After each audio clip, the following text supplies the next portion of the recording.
बिस्मिल्लाहिर्रहमानिर्रहीम। इय्याका नअबुदु व इय्याका नस्तईन। अस्सलाम वालेकुम पाकिस्तान।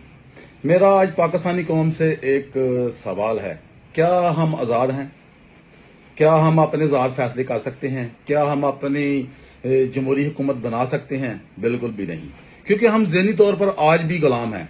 76 साल गुजरने के बावजूद भी हम आज भी गुलाम हैं। हमारा जो फ्यूचर है, आने वाले जो बच्चे हैं, वो सब बाहर जाना चाहते हैं, क्योंकि गोरों से हमने आज़ादी ली थी। गुलामी को तो अभी आज भी हमारे ज़हन में मौजूद है। तो क्यों आप चुप बैठे हैं? किसका इंतजार कर रहे हैं? भाई, आपके ऊपर इतनी महंगाई कर दी गई है कि आपका जीना मुश्किल हो चुका है।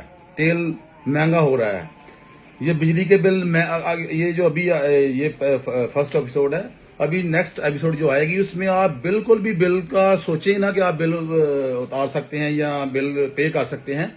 तो किसका इंतजार कर रहे हैं भाई आप?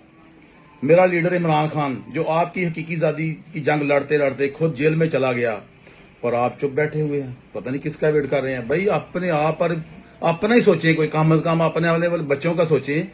आपका फ्यूचर कहाँ पे चला गया? आप पाकिस्तान को किस जगह पे ले आए हैं?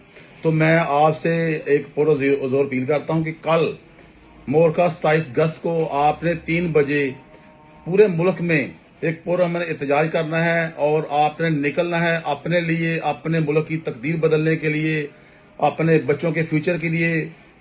खौफ के बोझ तोड़ दो और निकलो। अब निकलने का वक्त आ चुका है।